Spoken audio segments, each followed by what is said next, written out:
Hello guys, magandang hapon. Ganito pala magkupra dito sa Davao Oriental guys. Mga Lodi Pips, yan o, kakaritin lang yan Uncle Junior o. Yan. Uy, tuli na ata yung palwa. Guys, layo tayo, baka tamaan tayo ng palwa. Tingnan mo guys. Nag-umpisa na kasi si Uncle Junior kay mahal pa ang presyo ah. Yan o. Tita niya yung niyog, walang tangga yan guys. Kasi nga kinakarit lang dito. Sa Surigao del Sur guys, yung puno ng lubi, yung niyog, kaya coconut sa English. Meron dyan tangga, yung tawag na tangga. Yung apakan ba ng akyat. Dito walang ganun guys. Wala, hindi nakasanayan kasi dito yung piloto. Ha? Pero gamay raman dyan katurang kuan. Ito na isdaan to. Katambak, patrapod ka buok.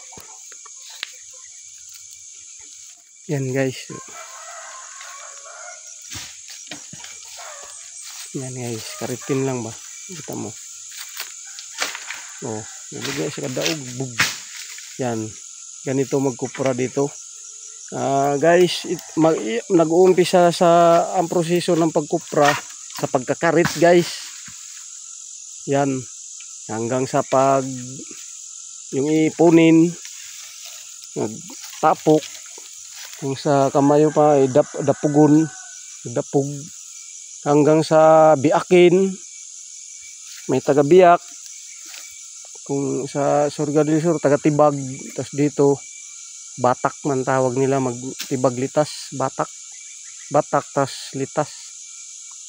Yan guys, wala tangga din yan walang yan puno, ikarit lang talaga. Kahit dito may bunga na to pero wala kang makita na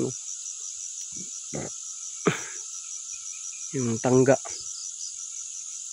Hindi kasi nakasanayan dito, walang income dito ang piloto guys. Walang income ang pilot. Ay yung bale, yung sa Surigao del Sur na taga-akyat, ito yung taga-karit. Bale, hindi lang iba nga lang ang proseso. Parang mas mahirap yung mag-akyat guys, kasi siyempre katawan mo kasi pwede ka pwede ka mahulog, di ba? Pag pagod ka na, pwede ka magka-mental lapses ka lang, makabitaw ka. Pwede ka mahulog, buhay mo ito din.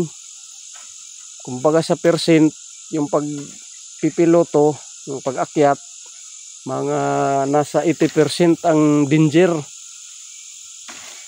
Ang hazard niya, sa pagkakarit naman, parang lang, 30% lang yung danger. Kasi, asintahin mo kasi yan asintahin mo kung saan ang bagsak, kaya tsambahan lang guys kung matamaan ka guys. Pero yung pag-akyat, napakadelikado, lalo na to walang safety harness na ginagamit yung mga magdadag tag-akyat sa amin. Mano-mano talaga, lakas sa lakas yung katawan, saka sa kasanayan na lang guys. Kaya ganun masasabi ko, delikado yung inaakyat, delikado sa part ng piloto. Magdadag guys. Sa karit, lang, suwabe lang din yan, mahirap din yan guys. Pag wala ka pang experience, bago ka pa lang, kaya patayuin mo lang yung karit, mahirapan ka na guys. Lalo na pag ilang dugtong na yan, yung matataas na puno, nako,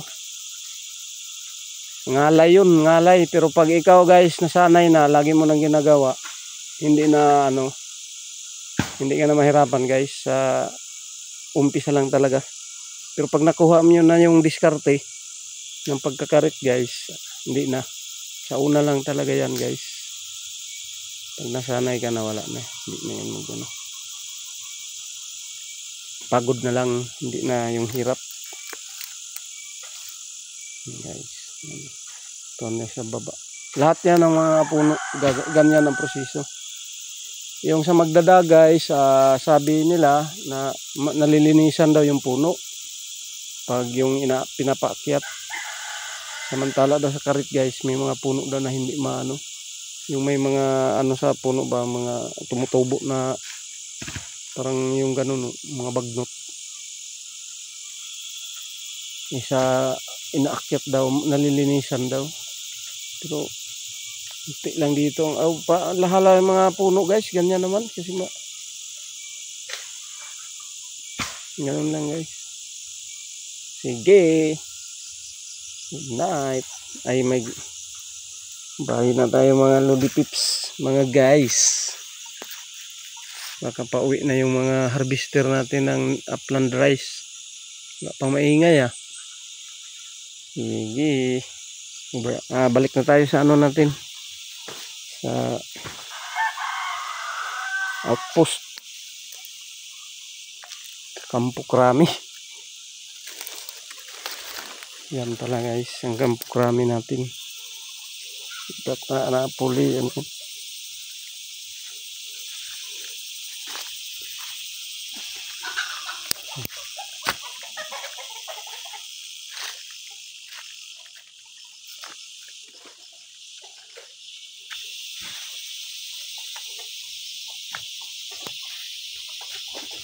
Okay guys, yan duyan natin dalawa. Stent still yan. Mga chicken manok, ayun na sila. Diyan na sila matulog sa puno na yan. Kalamansi. Yung mga buto niya liso. Masarap yun ilaga guys. Pang merinda. Yung buto niya. Yun. Iba naman yung kulo. Iba yung kulo. Yung laman niya talaga yung inaano, ginugulay. Tsaka pag hinog na, masarap din kinakain. Pag dumbo pa ginugulay, ginagataan. Itong kamansi, ano to, yung buto niya lang. Iwan ko lang sa iba kung parang marang siya guys, yung loob. Malaki lang nga sa marang ng konti yung buto. Mga times 6. Kaya times 10. Hey guys. Yan pa, mahabol pa siya. Punta siya doon. Gabi na, matulog na sila. Dami yan guys. 100 wala pa siya, iwan ko. Bahas, wala pa siguro mga nasa 70. 70 siguro siya. Or more. Ang dami yan. Mga sanga yan, puno yan manok. Ayun. Mga manok yan talaga. Bawat sanga. May pisto-pisto yan sila mga guys. Yan ang alarm clock namin dito guys sa bundok. Ano na. Okay guys. Over and out. Kasi mag-ano pa tayo, maghikay. Ano pa tayo ng panggatong. Baka nagbugha yung junior guys. Ganito talaga ang ano dito. Pagsapit ng ano. Padilim na. Mga manok. Mga insekto. Mga huni-huni na lang. Basta paligid ang marinig.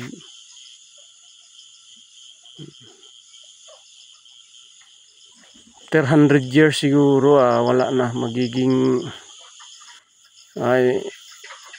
puno na lang mga bahay ito guys. Lahat ng ano 100 years from now. Yung mga rice paddies magiging residential na yun. Magiging commercial land na yun. Mga bahay, mga buildings. Ito, mga agri-forestry. Most din to. Madaanan to ng mga Chinese businessman, Chinese companies. Bilhin niya yung mga lupa, patayuan ng mga warehouse, mga planta, mga pabrika. Mapuno yan guys. 100 years, 200 years. Siyempre wala na tayo sa mundo, dunot na tayo. Mga ika 6 generation na siguro guys. 7. Hey guys. Over and out.